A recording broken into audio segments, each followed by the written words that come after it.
ఈరోజు కథ బాతు బంగారు గుడ్డు.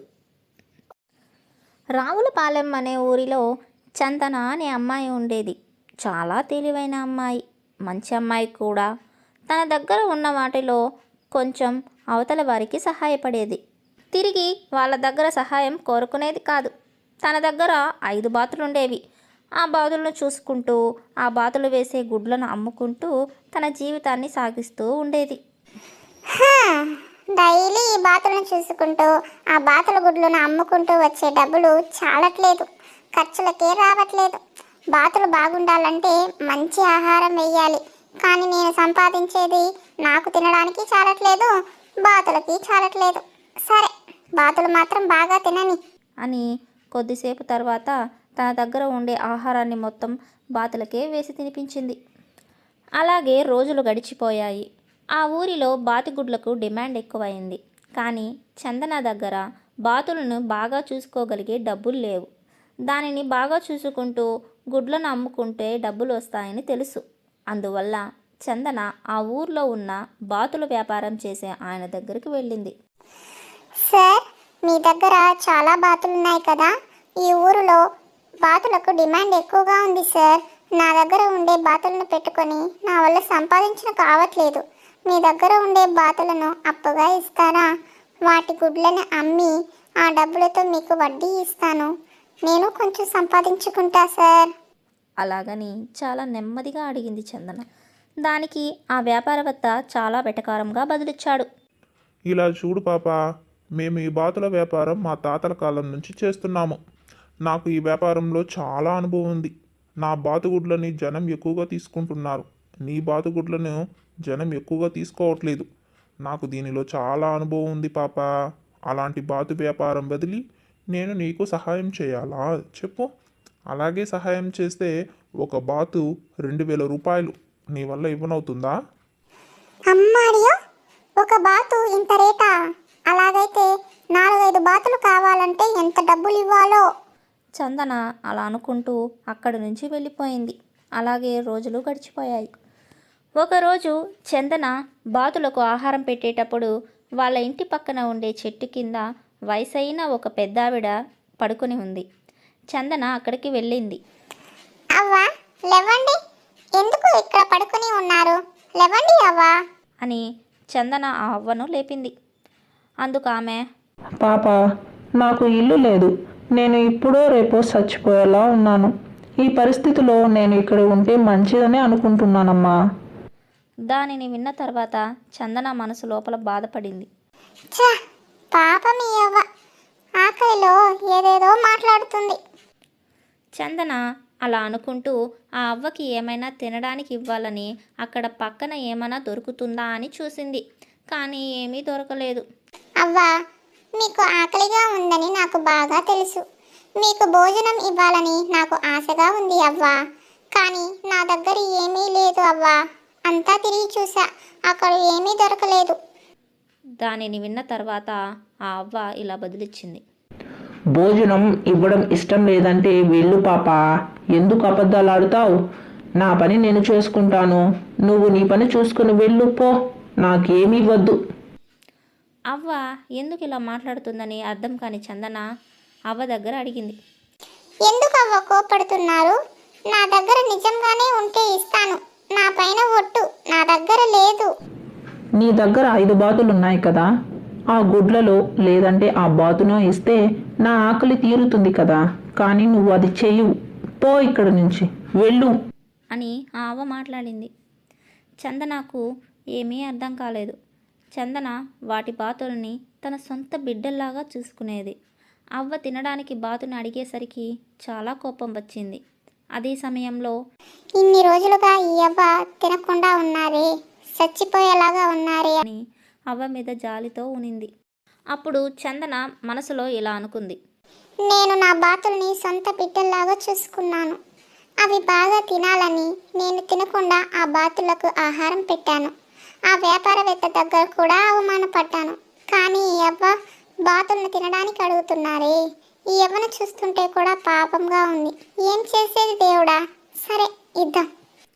చందన అలా అనుకుంటూ ఒక బాతుని తీసుకొచ్చి అవ్వ దగ్గర ఇచ్చి, ఇలా చూడండి అవ్వా, ఈ బాతుని మీరు తినండి, కానీ నేను వెళ్ళిపోయాక తినండి. దీనిని ఆశగా ప్రేమతో పెంచాను. అది నా కళ్ళ ముందర చావటం నేను చూడలేను. ఇక నుంచి మీరు నా దగ్గరే ఉండాలి. నేను వెళ్ళిపోయిన తర్వాత తినండి. చందన అలా చెప్పి బాతుని అవ్వ దగ్గర ఇచ్చి నడిచి వెళ్తుంది. పాప, కొంచెం ఆగు పాప. నువ్వు చెప్పేది నిజమే. చాలా ప్రేమగా ఈ బాతుల్ని నువ్వు పెంచుంటావు. ఈ బాతుల్ని నేను తినడానికి మనసు రావట్లేదు. ఇందా తీసుకో అని అవ్వ ఆ బాతుని తిరిగి చందన దగ్గరే ఇచ్చేసింది. దానిని తీసుకుని చందన చాలా సంతోషించింది. మీరు ఇక్కడే ఉండండి అవ్వా. అలాగని చెప్పి చందన ఆ బాతుని ఇంటికి తీసుకెళ్ళి తిరిగి ఆ చెట్టు కింద వచ్చి చూస్తే ఆ అవ్వ అక్కడ లేదు. అన్ని చోట్ల చందన అవ్వని వెతికి చూసింది, కానీ ఎక్కడా లేదు. రాత్రి అయ్యేసరికి చందన నిద్రపోవడానికి వెళ్ళిపోయింది. మరుసటి రోజు నిద్ర లేచి గుడ్లను ఎత్తడానికి వెళ్ళిన చందనకు ఆ అవ్వ ఇచ్చిన బాతు బంగారు గుడ్డు పెట్టడం చూసి చాలా ఆశ్చర్యం వేసింది. అరే, ఇది ఏంటి? నా బాతు బంగారు గుడ్డు పెట్టింది. చందన ఆ గుడ్లన్నీ తీసుకెళ్ళి మార్కెట్లో అమ్మింది. ఆ బంగారు గుడ్డుకు మార్కెట్లో చాలా డబ్బులు ఇచ్చారు. చందన ఇలాగా ప్రతిరోజు ఆ బాతు బంగారు గుడ్లన్నీ అమ్మి వ్యాపారం చేస్తుండేది. అలాగే రోజులు గడిచాయి. కొద్ది రోజులకే ఆ బాతు చాలా బంగారు గుడ్లని వేసింది. ఆ బంగారు గుడ్లన్నీ చందన అమ్మి చాలా డబ్బులు సంపాదించింది. దాని తర్వాత ఆ బాతు వేసే బంగారు గుడ్లను చందన పెంచి దాని పిల్లలను పెంచి ఆ పిల్లలు వేసే బంగారు గుడ్లను అమ్మి చందన ఒక పెద్ద బాతుల పాకనే ఆరంభించింది. అలాగే చందన జీవితం కష్టంలో నుంచి చాలా సంతోషంగా ఉన్నత స్థాయికి వెళ్ళింది. మనం ఈ స్థితికి వచ్చామే, ఈ స్థితికి కారణమైన అవ్వను చూడడానికి చందన అన్ని చోట్లకు వెళ్ళింది. కానీ ఆ అవ్వ చందనకు ఎప్పుడూ కనిపించలేదు. నది పక్కన ఉన్న ఒడ్డు పైన ఒక పెద్ద చెట్టు ఉండేది. ఆ చెట్టు లోపల ఒక పిల్లి ఉండేది. అదే చెట్టులోని ఇంకో రంధ్రం లోపల ఎలుక ఉండేది. ఆ పిల్లి ఎప్పుడూ ఆ ఎలుకను తొందర చేస్తూనే ఉండేది. ఎప్పుడు చూసినా ఆ ఎలుకను చంపి తినేదానికే చూసేది. ఎలుక భయపడి భయపడి అక్కడే ఉండేది. ఒకరోజు అర్ధరాత్రి వేళలో జంతువులను పట్టడానికి ఒక వేటగాడు వచ్చాడు. అతడు ఒక వలని కింద వేసి వెళ్ళిపోయాడు. పొద్దున్నే నిద్రలేచి చూసిన ఆ పిల్లికి కింద ఏముందో తెలియకుండా నేరుగా వెళ్ళి వల లోపల చిక్కుకుంది. వేటగాడి వేసిన వలలో తెలియకుండా చిక్కుకున్నామే అనుకుని బాధపడుతూ ఉన్నింది. వల నుంచి ఎలాగైనా తప్పించుకోవాలని చాలా ప్రయత్నాలు చేసింది, కానీ దాని నుంచి బయటకు రాలేకపోయింది. కాపాడండి, కాపాడండి. అలాగని గట్టిగా అరిచింది. ఏంటి శబ్దం వినిపిస్తుంది? ఎలుక లోపల నుంచి బయటకు వచ్చి చూస్తే వలలో ఉండే పిల్లిని చూసి అమ్మయ్య, ఈరోజు ఈ పిల్లి పని అయిపోయింది అని మనసు లోపల సంతోషపడింది. కానీ బయటకు మాత్రం ఏంటి మిత్రమా, వలలో ఇలా చిక్కుకున్నావు? అలాగని ప్రేమగా అడిగింది. ఎలుక అడిగిన తర్వాత పిల్లి మిత్రమా, నన్ను ఎలాగైనా నువ్వు కాపాడు. అలాగని పాపంగా అడిగింది. అప్పుడు ఆ ఎలుక కానీ మనమిద్దరం శత్రువులం కదా. పాపం చూసి నిన్ను విడిపిస్తే నువ్వు నన్ను చంపేస్తావు. నా ప్రాణానికి నేనే ముప్పు తెచ్చుకోవాలని అనుకుంటున్నావా? అలాగని సమాధానమిచ్చింది. ఆ సమయంలో అటువైపు ఒక కాకి వచ్చింది. దాన్ని చూసిన ఎలుక వేగంగా వెళ్ళి పిల్లి వల దగ్గర నిల్చుంది. ఆ పిల్లిని వల నుంచి విడిపించేలాగా నటించింది. ఒకవేళ ఆ వల నుంచి పిల్లి బయటకు వచ్చిందంటే తనని పట్టి తినేస్తుందని భయపడిన కాకి తన ప్రాణాలకే ప్రమాదం అని అనుకుని అక్కడి నుంచి వెళ్ళిపోయింది. కాకి వెళ్ళిపోయిన సంగతి చూసిన ఎలుక పిల్లిని విడిపించకుండా దూరంగా వెళ్ళి నిల్చుంది. దానికి ఆ పిల్లి ఏం చేస్తున్నావు నువ్వు? ఎందుకు వలని తెంపకుండా వెళ్ళిపోయావు? అలాగని కోపంగా అడిగింది. ఇంత గర్వంగా అడుగుతున్నావు? ఇంతకు ముందు ఒక కాకి వచ్చింది కదా, దాని దగ్గర ఒంటరిగా దొరికానంటే నన్ను తినేస్తుంది. అందుకే నిన్ను విడిపించేలాగా నేను నటించాను. ఎందుకంటే నేను నీ పక్కన ఉన్నానంటే అది నా పక్కకు రాదు. ఎందుకంటే దానిని నువ్వు చంపి తినేస్తావు కదా, అందువల్లే నేను అలా చేశాను. అలాగని నిజం చెప్పిన ఎలుక అక్కడి నుంచి పరిగెత్తబోయింది. అదే సమయంలో వేటగాడు అటువైపు వెళ్ళడం గమనించింది. అప్పుడు ఆ ఎలుక ఏం చేసిందంటే వేగంగా వెళ్ళి వలలో చిక్కిన పిల్లిని కాపాడింది.